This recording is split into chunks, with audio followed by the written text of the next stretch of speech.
Hola, ¿qué tal? Buenas tardes. Nos reunimos una vez más para seguir compartiendo estas enseñanzas acerca de la intercesión, acerca de nuestro labor y nuestro ministerio delante de Dios y para con el Señor. Sean todos bienvenidos los que se están conectando y sin duda se van a seguir conectando. Qué gusto, qué gusto verles. Bueno, ver que se conectan, ver sus fotos de perfil. Qué buena onda que están con nosotros, que nos acompañan y que podemos aprender. ¿Qué les parece si hacemos un recuento de lo que hemos visto de esta lección acerca de Jesús como intercesor para que podamos tener un terreno común y podamos seguir avanzando acerca de estas enseñanzas? Obviamente si con Jeremías nos tardamos 3 clases, con Jesús nos vamos a tardar muchísimo más. Es un personaje muy interesante, es Dios mismo, Jesús, y hay muchas cosas que hay que aprender acerca de Él como intercesor. Antes que nada, quiero decir esto y lo voy a estar repitiendo durante toda la clase. La intercesión es más que una labor de oración solamente. A veces vinculamos esto con la oración nada más y decimos, es que la intercesión es orar y vamos a tener reunión de intercesores o el ministerio de los intercesores. La intercesión es muchísimo más que orar nada más.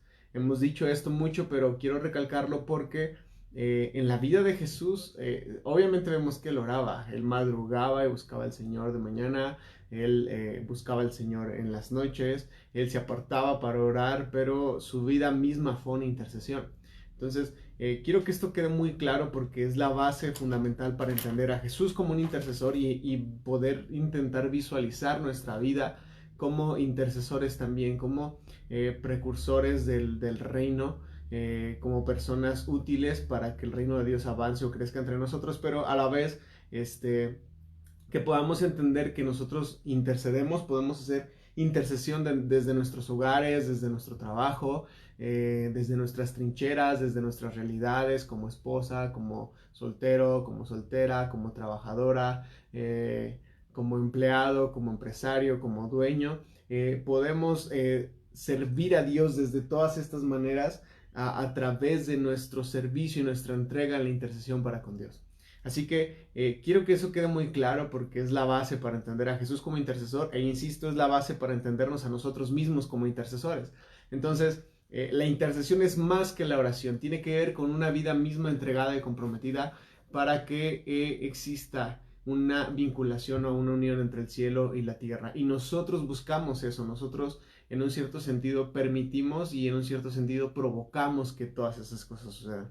Así que hablábamos acerca de Jesús como el intercesor de Dios, hablábamos de que Dios había en otros tiempos, en otros momentos, había levantado a otros intercesores, él había levantado a otros profetas, algunos maestros, el Señor estuvo levantando a varias personas en el Antiguo Testamento, hombres y mujeres, para que se pusieran en medio e intervinieran entre Dios y el pueblo. Su labor fue muy destacable, de hecho fue increíble, aprendimos cosas muy hermosas y que nos confrontaron mucho acerca de ellos, pero el problema es que el corazón del hombre siempre regresaba a hacer lo malo, el corazón del hombre siempre volvía a darle la espalda a Dios y entonces aunque el intercesor hace un excelente trabajo, el intercesor no era eterno, sino que se levantaba por generaciones o por tiempos y entonces el día que faltaba el intercesor el pueblo también volvía su corazón hacia atrás. Es una estira y afloja muy constante en el Antiguo Testamento y debido a eso, a que no había un intercesor que hiciera la labor completa y perfecta, el Padre sabía todo esto desde el principio y también él desde el principio anunció el enviar a su Hijo Jesucristo para interceder por nosotros. Y en este intercesor Jesucristo es que nos hemos quedado y hemos estado hablando. Habíamos hablado, la semana pasada estuvimos hablando mucho acerca del misterio de la encarnación. Estuvimos hablando acerca de esto increíble que es que Dios se haya hecho carne y todo lo que implica el hecho de que Dios se haya hecho carne, que lo humano y lo finito, lo infinito y lo perecedero, lo débil y lo fuerte, lo sabio y lo necio, todas esas cosas empezaron a ver una revolución en una sola persona que era Jesucristo, y cómo el Padre utilizó a Jesucristo para cumplir esa labor de un intercesor perfecto, hecho una sola vez y para siempre, Jesucristo.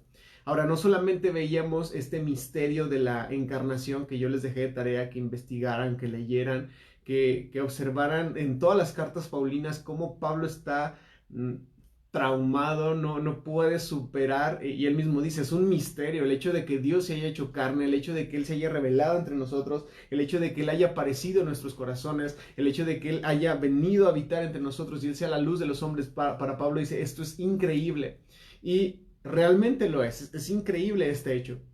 Ahora, no solamente hablábamos de eso, sino que también hablábamos acerca de la belleza y la hermosura de Jesucristo como este intercesor. Y ahí nos quedamos hablando acerca de eso la semana pasada. Hablábamos de que Jesús tuvo que ser realmente Dios, porque si no hubiera sido Dios no hubiera podido hacer todas las cosas que hizo, pero también hablábamos de que Jesús fue totalmente hombre, porque si no hubiera sido hombre no hubiera alcanzado a salvar a los hombres. Entonces, hablábamos mucho acerca de esto, su hermosura, todo este misterio que gira alrededor de la encarnación. Es un tema muy profundo que no podríamos agotarlo ahorita, y que de hecho tampoco es nuestro propósito agotarlo ahora, porque pues estamos hablando acerca de la intercesión, no tanto de la encarnación, pero vamos a seguir hablando acerca de Jesús como intercesor. Vamos a orar, vamos a pedirle al Señor que nos dé luz, que trate con nuestros corazones en esta tarde, y vamos a confiar en que su Espíritu mora en nosotros y nos guía. El Ruaj de Dios nos guía a entender muchas cosas. Vamos a orar. Señor, en esta tarde te damos gracias por tu fidelidad, tu presencia, por tu Espíritu, ese consolador que tú nos diste, Señor, que enviaste a ser el sello, a ser la garantía, Señor, en nuestros corazones de lo que tú eres. Gracias, Señor, por Cristo. Gracias, Señor, porque aun cuando nuestro corazón no comprende, no entiende las profundidades, la dimensión y la magnitud de que tú te hayas hecho carne, Señor, aún así, Señor, sabemos que tenemos un mediador, un intercesor, Jesucristo hombre, Jesucristo Dios, en favor nuestro. Gracias, Señor, porque tenemos esa seguridad, y gracias a esa seguridad podemos orar, podemos acercarnos confiadamente, Señor, cerca de ti, delante de ti, Señor, al trono de la gracia, Señor, no por nuestros méritos, sino por la obra de aquel que nos amó hasta el final, hasta las últimas consecuencias. Gracias por Cristo, Señor. Gracias por tu Espíritu, Señor. Y gracias por tu amor de Padre para con nosotros. En el nombre de Jesús. Amén. Amén y amén. Pues bienvenidos, ya se conectaron un poquito más, unos entran y se salen. Vamos a empezar. Bueno, más bien vamos a continuar. Estuvimos hablando acerca de Jesús como encarnado y la hermosura de Jesucristo. Ahora quiero invitarte a que veamos específicamente el brazo del Señor, el brazo de Dios revelado en Jesucristo. Leímos unos textos hace 8 días acerca de esto.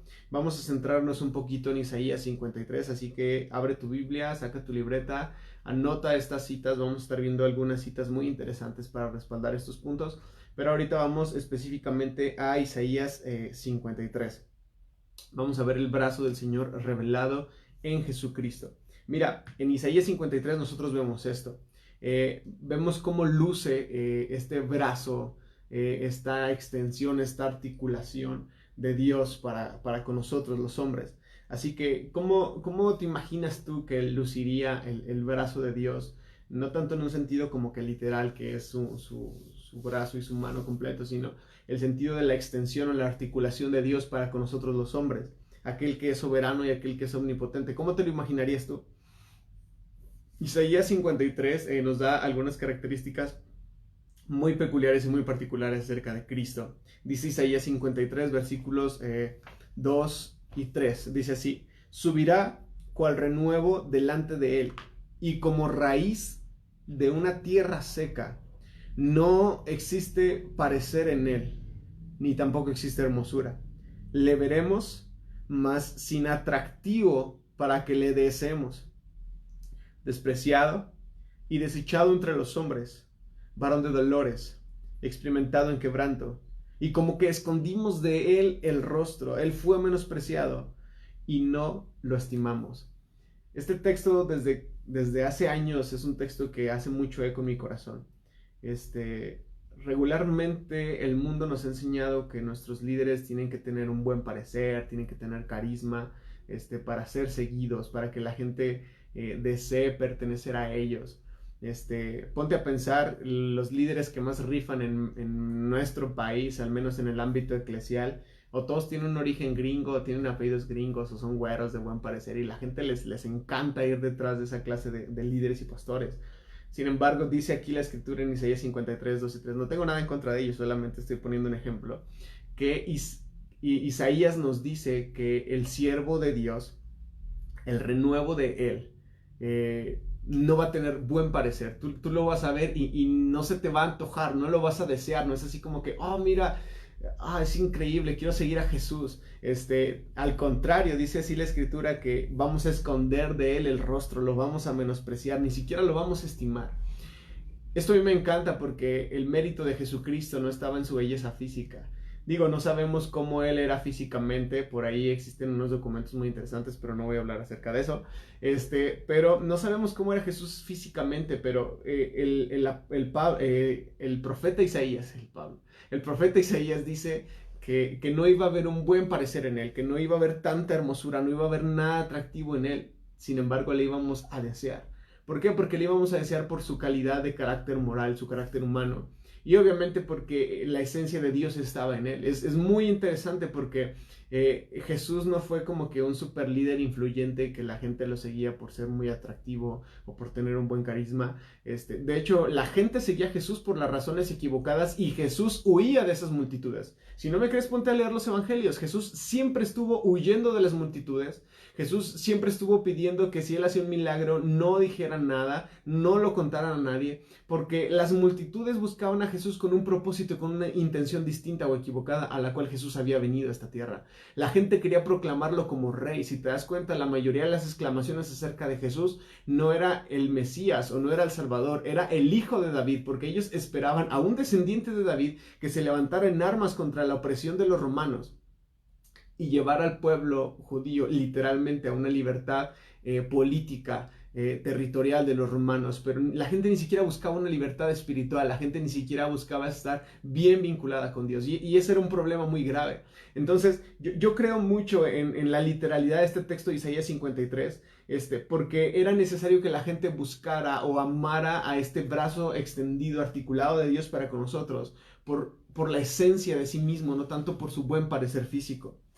Mira, también ahí mismo en Isaías 53, el versículo 4 y el 5 dice, ciertamente Él llevó nuestras enfermedades y sufrió nuestros dolores, y nosotros le tuvimos por azotado, por herido de Dios y también por abatido. Dice, mas Él herido fue por nuestras rebeliones, Él molido fue por nuestros pecados, y el castigo de nuestra paz fue sobre Él, y por su llaga fuimos nosotros curados. Así que en un cierto sentido Jesús se volvió pecado en nuestro favor para que nosotros pudiéramos volvernos a la justicia de Dios por medio de Cristo. ¿Por qué te estoy hablando de todo esto? Porque todo esto es intercesión. Jesucristo fue un verdadero intercesor, no solamente al hablar al Padre al hablarle al Padre sobre nosotros, sino que Él fue un verdadero intercesor al venir a hacer las cosas que nosotros no podíamos hacer. Así que Jesucristo se volvió pecado en nuestro favor. Él decidió recibir esa aflicción sobre su cuerpo. Jesús vino a morir. Mira, Juan 12, 27 es un texto hermoso. Dice, ahora está turbada mi alma. Juan 12, 27 dice, ¿y qué diré? Está hablando Jesús, obviamente. Padre, sálvame de esta hora.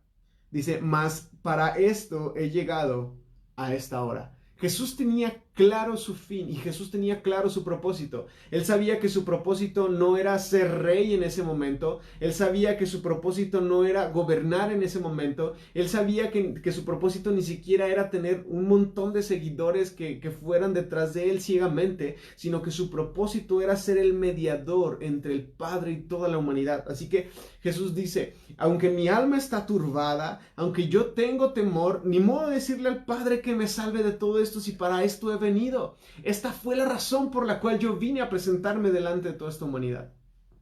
Y es cierto, Hace algunos meses leíamos un texto que se llama La tiranía del urgente. Es un libro completo, nosotros leímos como un super mega resumen del libro. Se los recomiendo mucho, así se llama, La tiranía del urgente. Y en ese libro veíamos que Jesús pudo haber vivido muchísimo más tiempo y pudo haber sanado a multitud de enfermos, pudo haber hecho un montón de cosas. Jesús pudo haber hecho milagros, pudo haber restaurado la nación, pudo haber hecho un montón de cosas, pero ese no era el propósito y esa no era la razón por la cual Jesús había venido. Por eso es que en 3 años rápidamente el Señor Jesús logró, cumplió y culminó su ministerio. La razón de su ministerio era ir a la cruz para salvarte a ti y a mí. Y aunque había un montón de cosas que eran urgentes, aunque había un montón de cosas que estaban aprisionando a Jesús, que rodeaban a Jesús por todos lados, Jesús había entendido que lo que realmente era importante era salvarnos a ti y a mí. Así que en los tiempos antiguos, los profetas y los hombres santos habían clamado por el bien de la gente, y ellos inclusive habían sufrido con la gente. Ahora, con Jesús, Dios en carne, él mismo sufrió por la gente. Es muy interesante. Si los profetas del Antiguo Testamento sufrieron y fueron afligidos debido a la situación presente de la gente, Jesús no fue la excepción. Jesús mismo sufrió en su carne, en su persona. Él sufrió todas las transgresiones, todas las situaciones debido a un pueblo que se presentaba en una condición incorrecta delante de Dios. Así que nosotros vemos claramente que en Isaías 53 Jesús fue un intercesor, no de los empresarios, no de los ricos, no de la gente santa, no de la gente pura, sino en un cierto sentido nosotros vemos que Jesús fue un intercesor de los pecadores, Él fue un intercesor de los transgresores, Él fue un intercesor por ti y por mí. Y esto tiene que quedarnos muy claro porque Jesús es un gran ejemplo de intercesión y nosotros también tenemos que tomar esa posición de ser intercesores por aquellos que no lo merecen, por aquellos que no lo valen. Así de grande es el reto de la vida cristiana. Así que, en un cierto sentido, Jesús fue la piedra de tropiezo de la cual habla Juan. Esa es la piedra de tropiezo de la cual también habla el apóstol Pablo, pero también fue el brazo del Dios soberano y omnipotente expresado para con nosotros. Esa misma piedra de tropiezo fue la misma piedra que sirvió para edificar el reino de Dios. Ahora, este Cristo, este brazo articulado, esta expresión de Dios, quiero que esto quede muy claro y no se malinterprete, vino a ser tu servidor y vino a ser mi servidor. Jesús vino a servirte a ti y Él vino a servirme a mí. Y este es un tema con el que a veces no estamos acostumbrados a ver, o es un tema con el que a veces no estamos acostumbrados a lidiar, porque simple y sencillamente somos muy dogmáticos, somos muy religiosos y queremos darle su lugar de altura al Señor, que no está mal, no estoy diciendo que esté mal, pero a veces no hemos alcanzado a comprender que quien nos ha puesto ejemplo de servicio y quien nos vino a servir y nos sigue sirviendo hasta el día de hoy es Jesucristo. Mira, Isaías resaltó muy claramente el nombre de Jesús como un siervo, como alguien que sirve. Mira, vamos a Isaías 42, versículo 1. Isaías 42, versículo 1, por favor.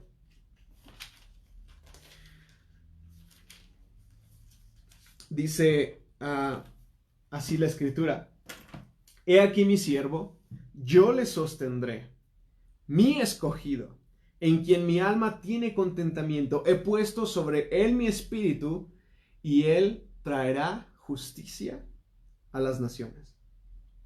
Ahora vamos a Isaías 52, ahora el versículo 13. Perdón, Isaías 50, versículo 6. Primero Isaías 50, versículo 6 dice: Di mi cuerpo a los heridos, y mis mejillas a los que me mesaban la barba. No escondí mi rostro de las injurias y de estupos. Ahora, Isaías 52, versículo 13, dice: He aquí que mi siervo será prosperado, será engrandecido y exaltado y será puesto muy, muy en alto.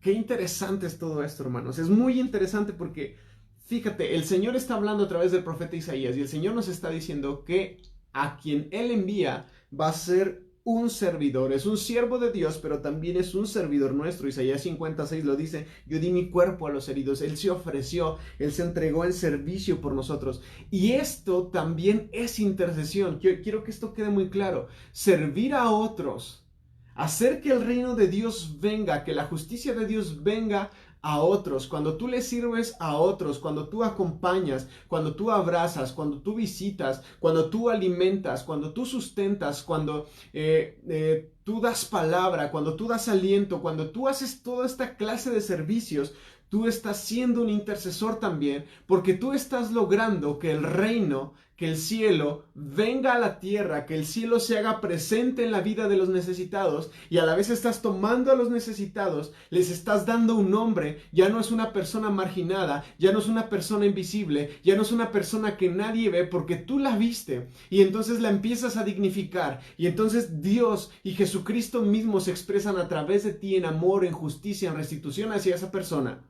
hacia esa mujer, hacia ese niño, hacia ese hombre. Y entonces tomas lo que viste de él y vienes al Padre y oras y le dices: Señor, esta mujer necesita de ti. Señor, esta familia tiene tanta necesidad de que te conozcan. Y entonces te conviertes en un verdadero intercesor. Así que el servicio, el servir a otros, también nos convierte en intercesores. Y en muy buenos intercesores. Dice la Escritura que cualquiera que enseñe todas estas cosas y no las practique, será llamado pequeño en el reino de los cielos. Pero cualquiera que enseñe todas estas cosas y encima las practique, será llamado grande en el reino de los cielos. Así que la intercesión rompe las 4 paredes de tu habitación. La intercesión rompe las 4 paredes de la iglesia y va al pueblo, va hacia los que están necesitados para alcanzarlos.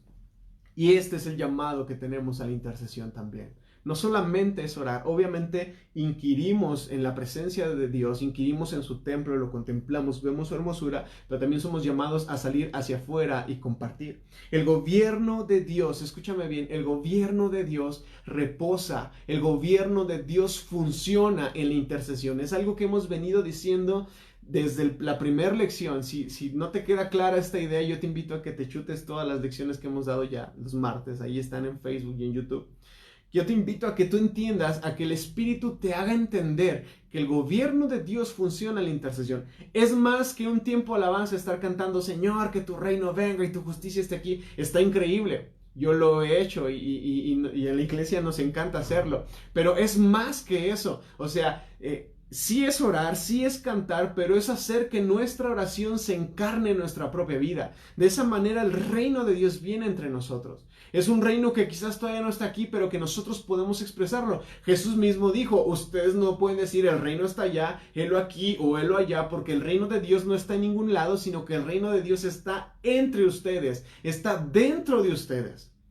Así que si tú quieres una sucursal del cielo en la tierra, tú tienes que provocar que esa sucursal salga de ti, ¿sí? Que tú puedas llegar a una casa y entonces el reino de Dios pueda estar en esa casa porque tú estás en esa casa.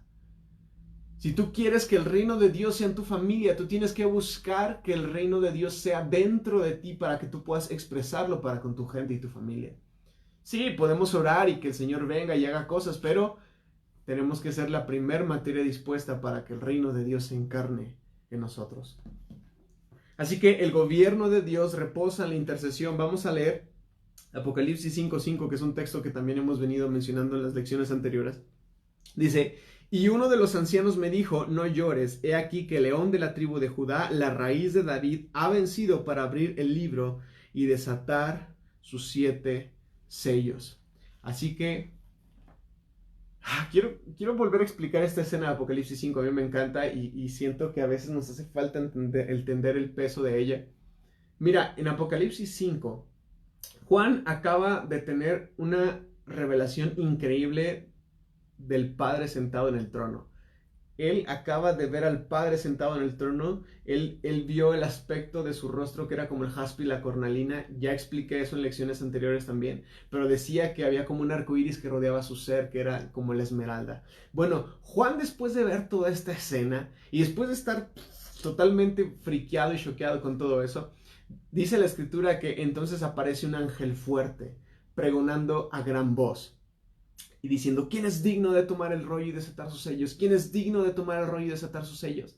Y empieza a hacer esta declaración fuerte.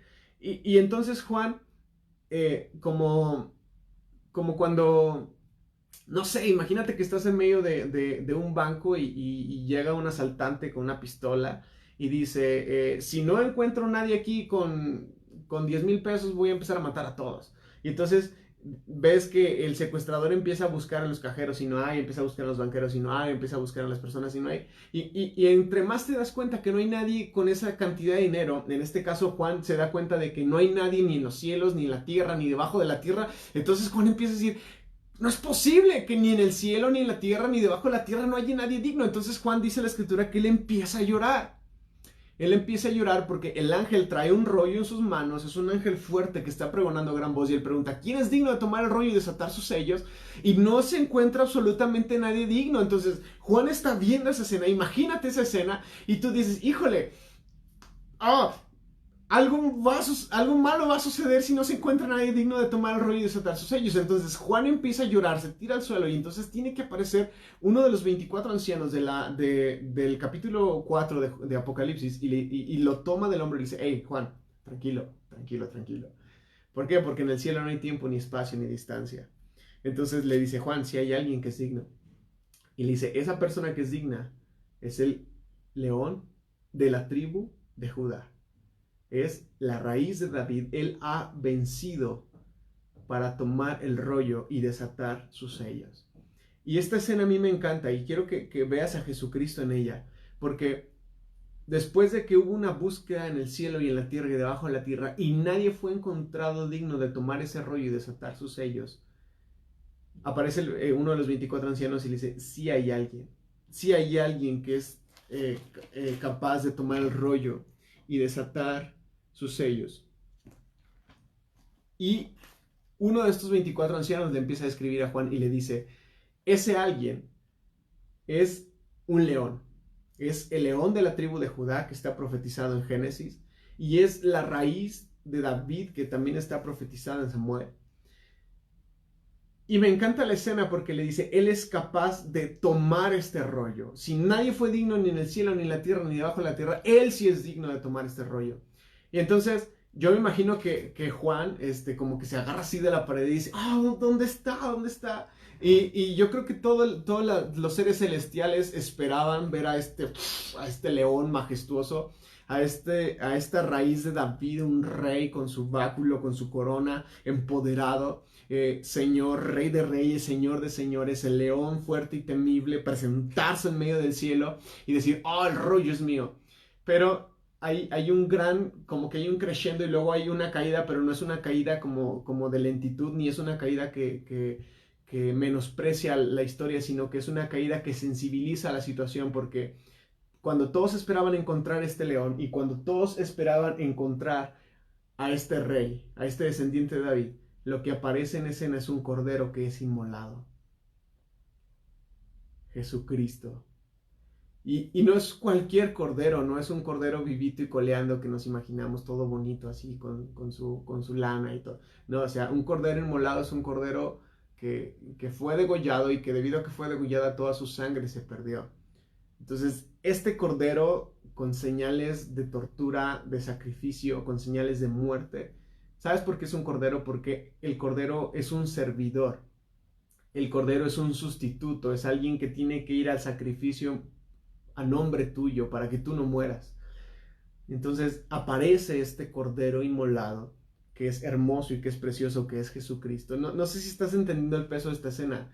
Todo este contraste, las multitudes celestiales lo presentan como el león, como el hijo de David, pero Jesús se presenta a sí mismo como un cordero, como alguien frágil, como alguien débil, como alguien vulnerable, y aparece como ese cordero inmolado digno de tomar el rollo, y lo toma.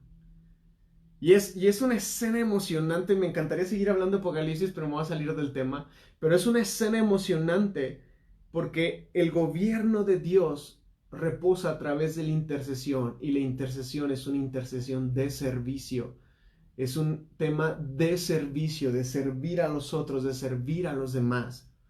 Este cordero inmolado, frágil y vulnerable, está inmolado precisamente porque se presenta así debido a que Él sirvió a la humanidad con su propia vida, con su propia sangre, se convirtió en el perfecto intercesor por ti y por mí, Jesucristo.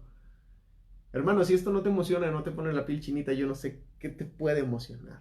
El gobierno reposa en aquel que se humilló más que cualquier otro. El gobierno reposa en Jesucristo y también reposa en todos aquellos que siguen el mismo camino de servicio, de muerte y humillación hacia la gloria. Por eso es que la Escritura dice, si alguno quiere salvar su vida, la perderá. Pero el que pierda su vida por causa de mí, la encontrará. ¿Por qué? Porque el servicio, la humillación, el dar nuestra vida por otros es nuestra máxima gloria, es nuestro nivel más alto. Por eso, hermanos, hermanas, existe gente, quizás tus hijos, quizás tú mismo, quizás tu esposa, quizás tu cónyuge, quizás tu pareja. Existe gente que da su vida en la iglesia por servir a otros. Y por más que tú intentas apagar su corazón, por más, ya es mucho tiempo, ya no vayas. Por más que tú intentas hacer todo eso, no vas a poder. Porque hay un corazón en él que arde por imitar y por servir a los demás como Jesucristo lo hizo. Es más te vale que no apagues ese corazón de amor y de servicio que hay ahí. Más te vale que no seas una piedra de tropiezo. Al contrario, que tu corazón se encienda igual y que tu corazón se encienda más por servir a los otros. Porque ahí radica la intercesión y ahí radica el reino. Ahí radica la gloria de Dios para con nosotros. Así que mira la respuesta que el Señor Jesús les hace a sus discípulos con respecto al señorío y el gobierno. Mateo 20, 25 al 28. Ya me salí mucho del tema, perdónenme. Me encanta Apocalipsis. Llevamos años enseñando Apocalipsis en la iglesia. Mateo 20 del 25 al 28. Dice así la escritura. Jesús está teniendo un diálogo con sus discípulos acerca del servicio y quién es el mayor y quién es el menor, acerca del gobierno, acerca del señorío, acerca de la autoridad. Y él dice, ustedes deben de saber que los gobernantes de las naciones, ellos se enseñorean de ellas, ellos se empoderan de ellas, y los que son grandes ejercen sobre ella poder y potestad. Dice, mas entre ustedes no va a ser así, sino que el que quiera hacerse grande entre vosotros será vuestro servidor. Y el que quiera ser el primero entre vosotros será vuestro servidor. Como el Hijo del Hombre no vino para ser servido, sino para servir y para dar su vida al rescate de muchos. Jesús es tu servidor. Jesús es tu servidor. Cuando tú estás enfermo, cuando tú tienes una necesidad, Jesús es tu servidor. Es el primero en interceder por ti. Es el primero en hacer lo imposible para que tú alcances justicia, misericordia y amor de parte de Dios. Jesús es tu servidor. Él vino a servirte. Y Él nos ha dado ejemplo de servicio.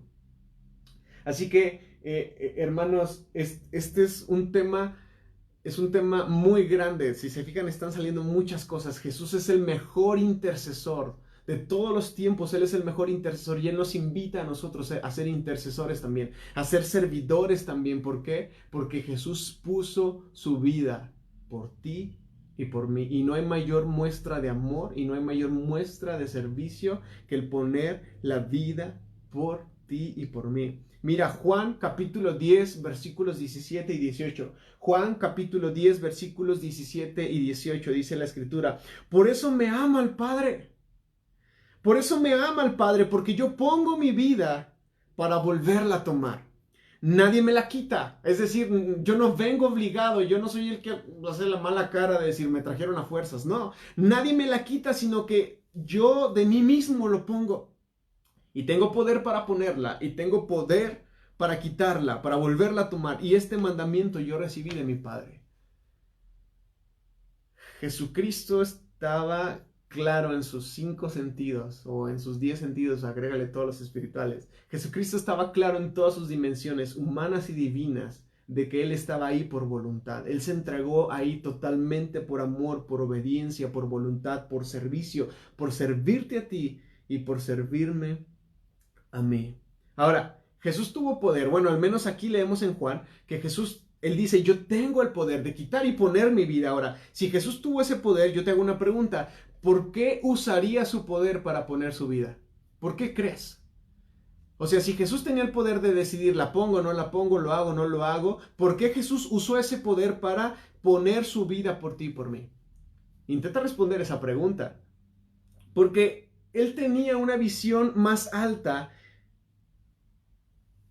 que Él solamente el servir o presentarse. Él tenía una visión más alta y esta visión tenía que ver con una gloria eterna como un intercesor. No sé si esté quedando claro todo esto. Jesús sabía que la gloria reposaba en los intercesores. ¿Qué más sabía Jesús? Que todo se trataba de perspectiva. Mira, vamos a Juan 17.1. Juan 17.1 dice así la escritura. Uy, se me pierde.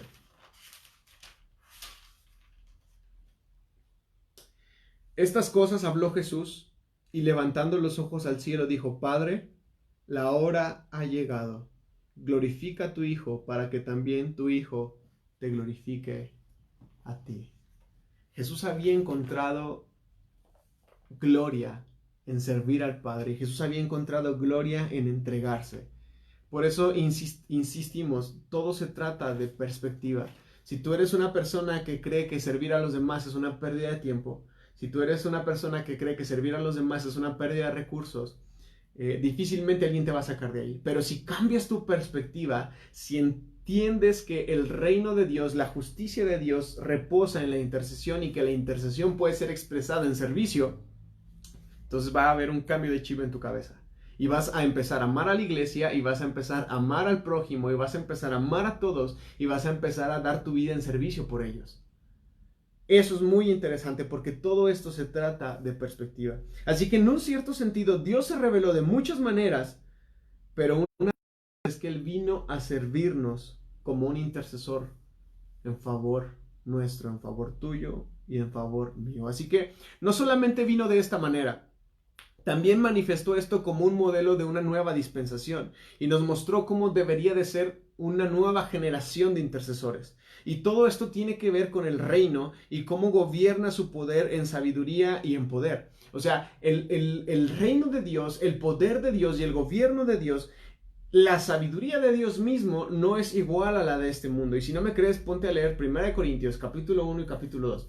1 Corintios capítulo 1 y capítulo 2. No hay tanto tiempo para leerlo. Te recomiendo que lo leas en Palabra de Dios para Todos o en Nueva Traducción Viviente. 1 Corintios capítulo 1 y capítulo 2. En una de esas dos versiones para que te quede súper claro que el poder de Dios y la sabiduría de Dios no tienen nada que ver con el poder y la sabiduría de este mundo. Nada que ver, nada que ver. Así que si tú quieres ser sabio en la sabiduría de este mundo y si tú quieres ser poderoso en el poder de este mundo, tú quieres tener una buena casa, tú quieres tener buenas propiedades, tú quieres tener una buena posición en este mundo, seguramente vas a estar perdiendo tu posición delante de Dios. Así que yo te invito a que leas estos textos, también Juan capítulo 18, versículo 36, para entender cómo es este juego entre el mundo y esta tierra y cómo debemos de operar el poder y la sabiduría de Dios según los principios del reino.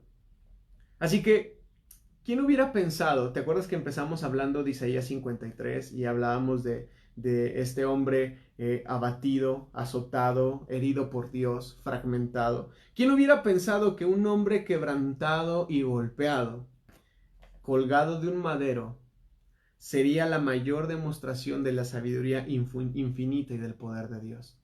No sé si estás entendiendo todo esto. El peso de todo esto es profundo. El hecho de que la mayor sabiduría de Dios fue la mayor necedad de la humanidad. Eso nos habla de cómo nos encontramos. Y la mayor fuerza de Dios, el poder de Dios, fue la mayor debilidad de los hombres. Es decir, la humanidad pensaba que porque tenía a Cristo ya en una cruz y porque ya no podía hacer absolutamente nada, la humanidad pensó que había vencido, que había ganado. Y nada, resultó que esa máxima manifestación de debilidad de Dios fue más fuerte que los hombres. Y resultó que esa necedad de Dios, ¿qué clase de padre entrega a su hijo para morir por un montón de gente que ni siquiera le va a corresponder? Esa necedad de Dios resultó ser más sabia que toda la sabiduría de los hombres. Así que, en un cierto sentido, 1 Corintios capítulo 1 dice que Cristo es la sabiduría y el poder de Dios. Cristo es la sabiduría y el poder de Dios. El Padre expresó todo esto en Cristo. Su mayor expresión de sabiduría y su mayor expresión de poder estuvo en Cristo. Así que te voy a decir un tema clave o secreto acerca del ministerio. A veces la gente piensa que tiene poder porque anda orando por la gente y se cae. A veces la gente piensa que tiene poder porque es muy influyente. A veces la gente piensa que tiene poder porque tiene un auditorio grande, porque mucha gente los ve o porque mucha gente lo escucha. A veces la gente piensa que tiene sabiduría porque puede crear grandes negocios o puede crear grandes tratos. Pero la realidad es que la mayor muestra de sabiduría y la mayor muestra de poder la encontramos en Cristo. Y yo estoy seguro que muchas de esas cosas Cristo jamás las hubiera hecho y Cristo jamás las hubiera practicado. Él jamás manipuló a su audiencia, Él jamás forzó absolutamente nada. Jesús acompañó, Jesús atendió a los que eran invisibles, a los que eran marginados, a los que nadie amaba, a los que nadie atendía. Son por los que Jesús fue por los que Jesús abrazó, fue por los que Jesús acompañó. Así que, ¿qué derecho tenemos tú y yo para decidir quién entra al reino y quién no entra al reino? ¿Quién recibe o quién no recibe? ¿O quién sí puede venir a nuestra iglesia y quién no puede venir a nuestra iglesia? ¿Quién tiene ese derecho? Nadie tiene ese derecho. Nadie tiene ese derecho. El Señor Jesús es la máxima expresión de la sabiduría y del poder de Dios y por lo tanto es la máxima expresión del intercesor del Padre para con nosotros. Nos quedan 20 minutos todavía. Cristo en la cruz es la manifestación y es la revelación de la sabiduría y el poder de Dios, junto con el resto de todos los atributos de Dios. Mira, hay un texto que es hermoso. Me gustaría que lo abrieras en tu Biblia de una vez para que lo marques.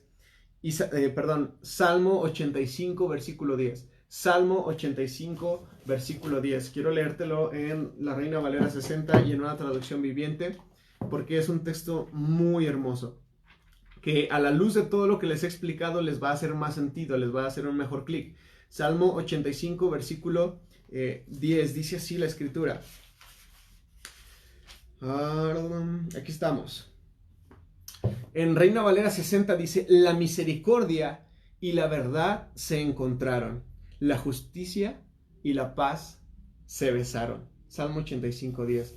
En Nueva Traducción Viviente dice, el amor inagotable y la verdad se encontraron, la justicia y la paz se besaron.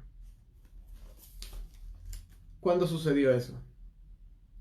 ¿Cuándo fue que la misericordia o el amor inagotable se encontró con la verdad y no se dañó ni el uno ni al otro? Porque hay que entender esto también. Hay mucha gente que está llena de amor, llena de amor, llena de amor, pero no tiene nada de verdad. Es gente que está tan llena de amor que solapa, que encubre, que da alas cuando no debe de darlas. Y no me hablo de situaciones amorosas, sino en todos los temas. Así como que sí, mijo, vaya. Son personas llenas de amor, pero no tienen nada de verdad y ese amor hace daño. Pero también por el otro lado hay gente que está llena de verdad, que siempre sabe lo que es correcto y es muy rígida y es muy dura, pero la verdad sin amor tampoco sirve. Entonces hay un balance, o tiene que existir un balance perfecto entre la verdad y el amor, y Jesucristo logró ese balance. Jesucristo logró el balance perfecto de la verdad y el amor. Podríamos decir en un cierto sentido de que antes de Jesucristo, la cultura rabínica y judía y sacerdotal que había estaba tan llena de verdad que oprimía al pueblo. Que limitaba a la gente, que explotaba, y también, estoy usando bien mis palabras, no las estoy exagerando, explotaba y extorsionaba al pueblo a la hora de buscar a Dios. Pero viene Jesucristo lleno de amor, de gracia y de ternura y de verdad, y toma la verdad que es verdad, pero la fusiona con el amor y nos la entrega en Jesucristo. En Jesucristo la misericordia y la verdad se encontraron, pero también en Jesucristo la justicia y la paz. La realidad es que si tú buscaras, es más, no creo que la busquemos, pero si tú recibieras la justicia de Dios, créeme, no estarías vivo, no estarías de pie en este momento. Desde hace un chorro de tiempo el Señor ya hubiera cortado cabezas con todos nosotros. La justicia de Dios sería esa.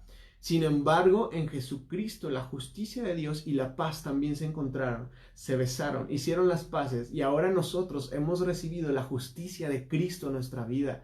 Eso es muy emocionante. Eso también es un tema de otro nivel, por eso me encanta este texto, y yo creo que a la luz de todo lo que les he dicho ya, esto queda un poquito más claro. La misericordia y la verdad se encontraron, la justicia y la paz se besaron. Todo esto tuvo un cumplimiento perfecto y completo en Jesucristo. Ahora, vamos al tema de la cruz. Ya hablamos de Jesús como un servidor, vamos al tema de la cruz. En la cruz nosotros encontramos la vindicación de la santidad de Dios, o en un cierto sentido nosotros encontramos como el precio, el pago de lo que merecía la santidad de Dios. Mira, en la cruz Dios desató, y también quiero que entendamos eso, Dios desató toda su ira sobre su Hijo, y así la revelación de Dios se abrió para ser vista por todos. Quiero recomendarte, no me gusta hacer mucha publicidad, pero en el Viernes Santo de la Semana Santa de este año transmitimos una enseñanza acerca de la cruz. Muchos de ustedes quizás las vieron y podrían comentar aquí, pero si no la has visto, te invito a que la veas porque es una enseñanza que nos pone en una posición muy clara acerca de qué es la cruz, qué fue realmente la cruz. No recuerdo cómo se llama la enseñanza, creo que se llama la hermosura de la cruz o la necedad de la cruz, algo así se llama. Te invito a que lo veas porque vas a entender el peso de qué fue lo que sucedió en esa cruz. Porque a veces romantizamos mucho el tema de la cruz y es tan romántico que nos colgamos una cruz aquí, o la gente se hace un tatuaje, o la tiene colgada en una puerta de su casa, en una pared, en algún lugar. Pero la realidad es que el tema de la cruz fue muy frío, fue muy sobrio, fue muy duro.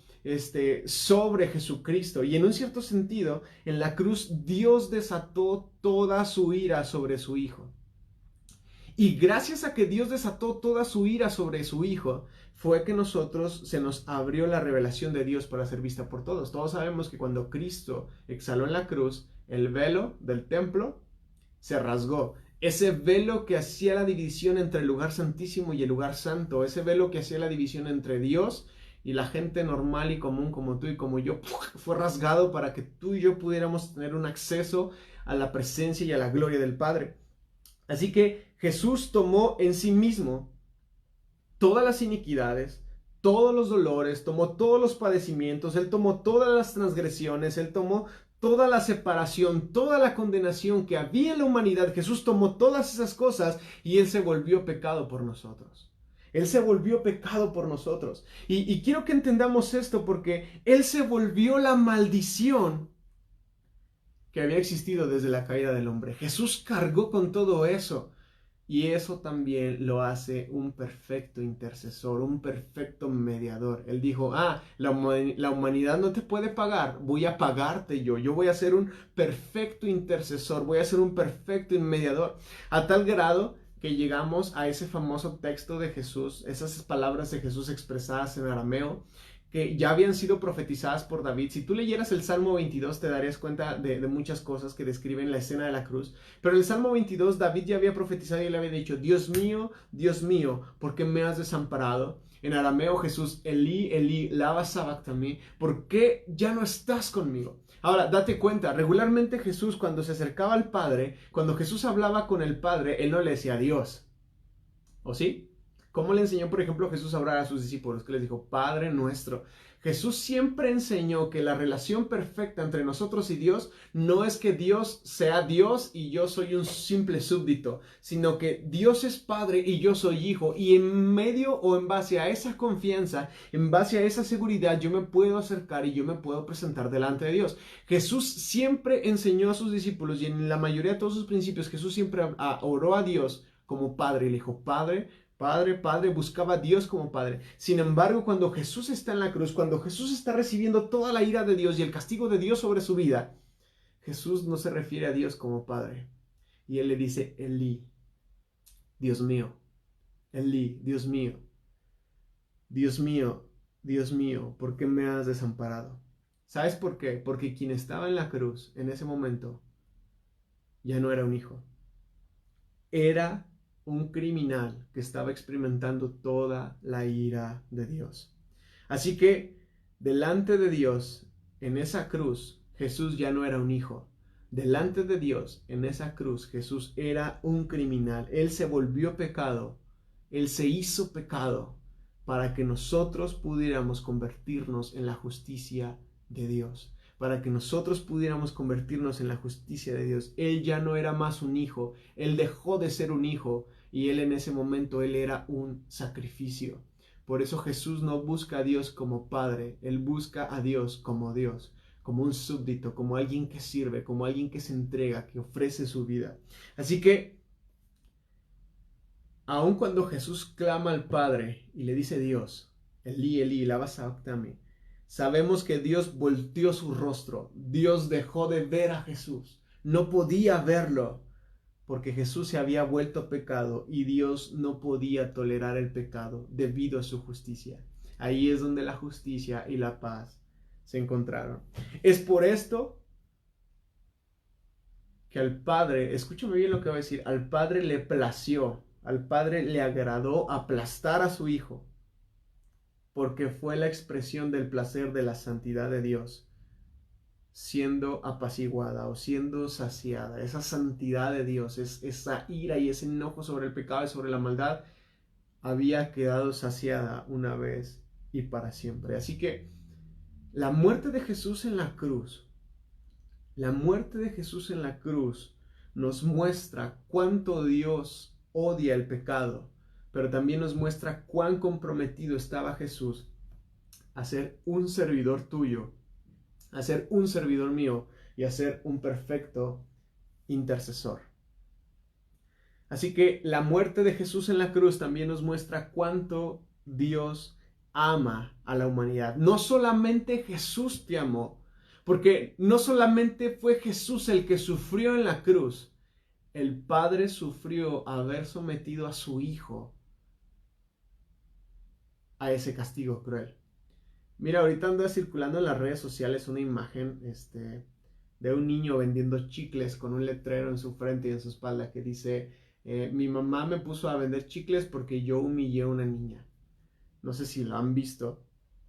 Se me hizo muy interesante porque yo estoy seguro que prácticamente estoy seguro por los valores que la nota representa, que ni la madre era malvada ni la madre le deseaba un mal a su hijo, pero la madre entendía la dignidad de cada ser humano y entendía la dignidad de aquella niña y entendía el valor de que su hijo fuera educado y también comprendiera la dignidad de aquella niña.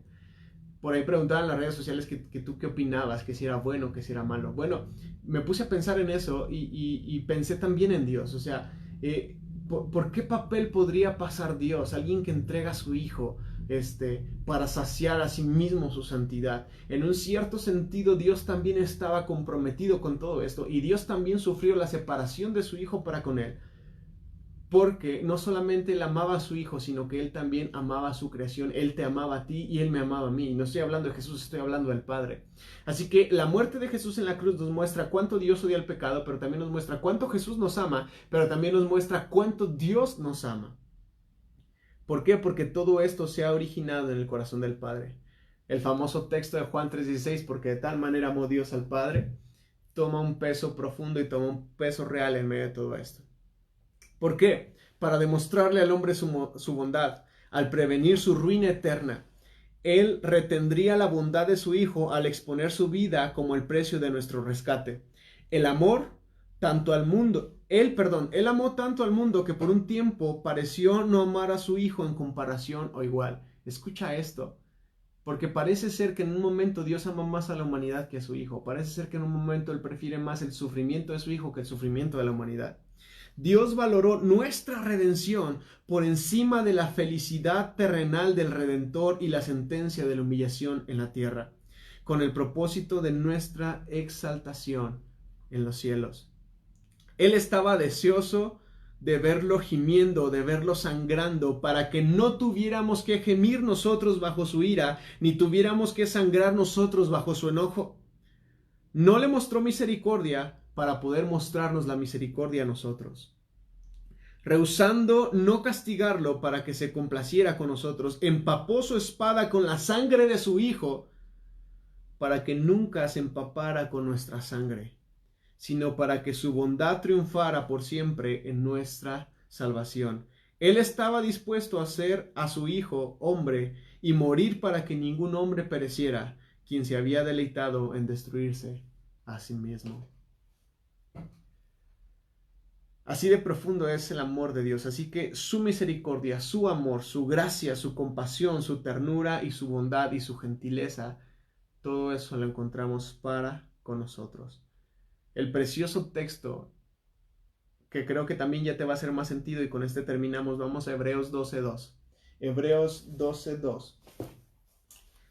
Dice así.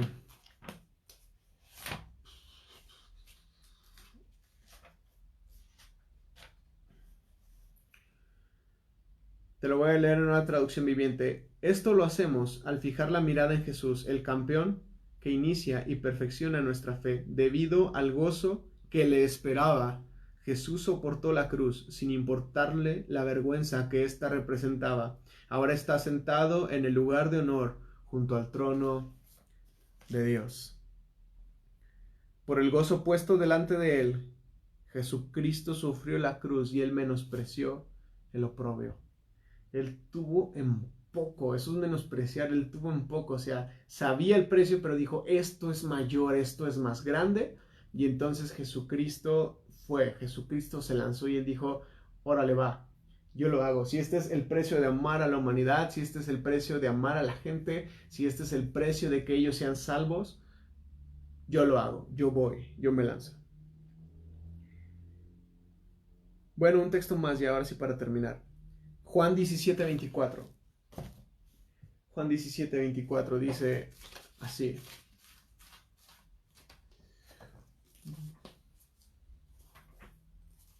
Ya estábamos ahí hace rato en Juan 17. Dice así la escritura: Padre, quiero que los que me diste estén conmigo donde yo estoy. Entonces podrán ver toda la gloria que me diste, porque me amaste aún antes de que comenzara el mundo. Fíjate, esto no solamente es una oración. O sea, sí, Jesús está orando, pero obviamente es como su confirmación de su llamado. Él dice, porque yo quiero que todos ellos experimenten lo que yo he experimentado contigo, por eso voy. Porque yo quiero que ellos estén en el mismo lugar donde yo estoy, por eso me lanzo, por eso voy a la cruz. Esta oración Jesús la hace justamente antes de ser traicionado y ser llevado a la casa de Anás, el sumo sacerdote Anás y Caifás, para luego ser juzgado falsamente y luego ser llevado ante Herodes y Pilatos y después ya ser dictaminado e ir a la cruz. Justamente antes de todo eso, antes de la traición de Judas, Jesús hace esta oración y fíjate, le está diciendo, porque yo quiero que ellos estén donde yo estoy, yo voy. Yo soy obediente, yo me pongo en medio y yo sirvo, yo me entrego en servicio para con ellos. No sé si te emocionó Apocalipsis, Apocalipsis 5. A ver si después hay tiempo para hablar acerca de todo eso. Quisiera terminar con una oración. Espero que hayamos aprendido mucho y no solamente aprender en un término intelectual, espero que el Espíritu haya revelado cosas a nuestra mente, a nuestro corazón y siga encendiendo las fibras de nuestro interior para seguir amando y seguir estando comprometidos con la obra, con el reino y con la justicia y la verdad. Vamos a orar. Señor, te damos gracias en esta noche por todo esto. En particular te damos gracias por Cristo. Su mensaje, su persona es fascinante, Señor. Gracias por Cristo. No podríamos acabar de conocerlo, no podríamos acabar de consumirlo, no podríamos acabar de verle, de entenderle. Síguenos revelando más y más a Cristo. Danos más a Cristo en esta noche, Señor. Que tu Espíritu nos guíe, Señor, a conocerle. Que tu Espíritu nos guíe a ser sensibles a Él. En el nombre de Jesús. En el nombre de Jesús, toca las fibras más profundas de nuestro corazón, Señor, para que le conozcamos. Padre, yo oro como Pablo oraba, para que el Padre de gloria, el Padre nuestro Señor Jesucristo, nos dé un espíritu de sabiduría y revelación en el conocimiento de Él. Alumbra los ojos de nuestro entendimiento, Señor. Danos un espíritu de sabiduría y revelación y alumbra los ojos de nuestro entendimiento. Abre nuestros ojos para contemplar a Cristo, para saber que Él es el que camina con nosotros. Abre nuestros ojos, así como abriste los ojos a los caminantes de Maús. Abre nuestros ojos, que nuestro corazón arda, Señor, en la Escritura y podamos crecer más en el conocimiento de Jesús. Es nuestra oración, Padre. Amén y amén. Pues muchas gracias por acompañarnos hasta el final. Si llegaron tarde, por favor, vean la clase completa. En un momento más la estaremos subiendo a YouTube, así que también pueden compartir los links por YouTube. Les invitamos a que si esto ha sido de bendición para ustedes, lo pongan en práctica, lo compartan y podamos generar una cultura de amor, de servicio, sobre todo de intercesores en estos tiempos que hacen falta intercesores para la venida de nuestro Señor Jesucristo. Nos vemos pronto, que Dios les bendiga, hasta luego.